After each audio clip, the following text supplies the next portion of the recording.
ইয়াতে আগতে জিলা প্ৰশাসনৰ ফালৰ পৰা আমাৰ যি ষ্টুডেণ্টৰ অহা যোৱাৰ যি পইচা দিব লাগে সেইটো ফ্ৰী কৰি দিয়া হৈছে।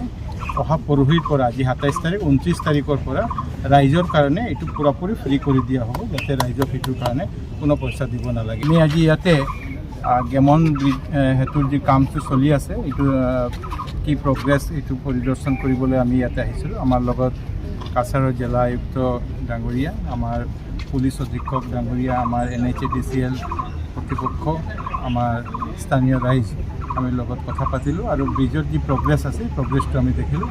আমি নিশ্চিত যে যি টাৰ্গেট লৈ আমি কাম কৰিছোঁ যে 2 মাহৰ ভিতৰত আমি এই কামটো সম্পূৰ্ণ কৰিব লাগে, এই সম্পূৰ্ণ যাতে হয় সেইকাৰণে আমি NHADCL কৰ্তৃপক্ষ আৰু আমাৰ ষ্টেট PWD বাকী যি ষ্টেক হোল্ডাৰ তেওঁলোকৰ লগত আমি কথা পাতিলোঁ।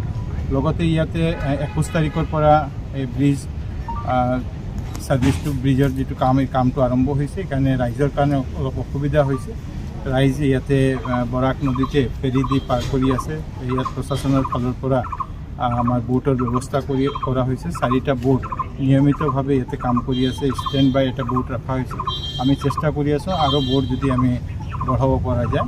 লগতে ইয়াতে আগতে জিলা প্ৰশাসনৰ ফালৰ পৰা আমাৰ যি ষ্টুডেণ্টৰ অহা যোৱাৰ যি পইচা দিব লাগে সেইটো ফ্ৰী কৰি দিয়া হৈছে। অহা পৰহিৰ পৰা আজি 27 তাৰিখ 29 তাৰিখৰ পৰা ৰাইজৰ কাৰণে এইটো পুৰাপুৰি ফ্ৰী কৰি দিয়া হ'ব, যাতে ৰাইজক সেইটোৰ কাৰণে কোনো পইচা দিব নালাগে। আমি মাননীয় মুখ্যমন্ত্ৰী ডক্টৰ হিমন্ত বিশ্ব শৰ্মা ডাঙৰীয়াৰ নিৰ্দেশত আজি আমি ইয়ালৈ আহিছোঁ আৰু মুখ্যমন্ত্ৰী ডাঙৰীয়াৰ কথা যে ব্ৰিজৰ কামটো সোনকালে আমি সম্পূৰ্ণ কৰিব লাগে আৰু লগত ৰাইজৰ যাতে কোনো হাৰাশাস্তি নহয়, ৰাইজক যাতে অসুবিধা নহয় সেই বিষয়বিলাক নিশ্চিন্ত কৰিব লাগে। আমি আশা কৰোঁ যে সময়ৰ ভিতৰত NHADCL কৰ্তৃপক্ষই এই কামটো সম্পূৰ্ণ কৰিব।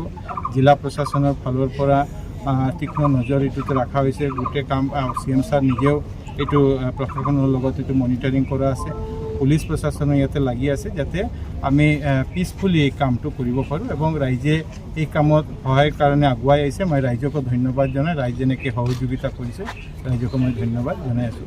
আপোনালোকে দেখা পাইছে যোৱা কেইদিনত আমাৰ ইয়াৰ যেনেকৈ স্থানীয় ৰাইজ আগুৱাই আহিছে, স্থানীয় প্ৰশাসন আমাৰ চাৰ্কলৰ পৰা আৰম্ভ কৰি DDMA চবেই ইয়াতে আগুৱাই আহিছে।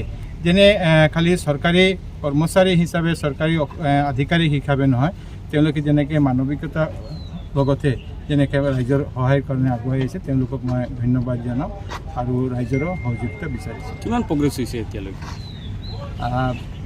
কিমান প্ৰগ্ৰেছ হৈছে এইটোৱে আমাৰ ইয়াতে 4টা যি মেইন যি ব্ৰিজ যিটো আছে স্লেব, এই 4টা স্লেব ইয়াতে ৰিপ্লেচ কৰিব লাগে। এইটো আগতে RCC স্লেব আছিলে, এইটো এতিয়া আমাৰ ষ্টিলৰ স্লেব হ'ব। এইটো ৰিপ্লেচ হ'ব। এটা লিফ্ট কৰা হৈছে, ছেকেণ্ডটো আজি লিফ্ট হৈ যাব। তাৰপিছতে অহা এক সপ্তাহৰ ভিতৰত 2টা ৰিপ্লেচমেণ্ট হ'ব।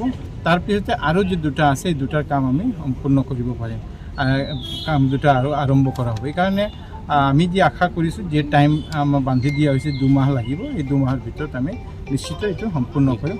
আমিও মুখ্যমন্ত্ৰী ডাঙৰীয়া তেওঁ নিজে এইটোৰ কৰি আছে, লুক আফটাৰ কৰি আছে।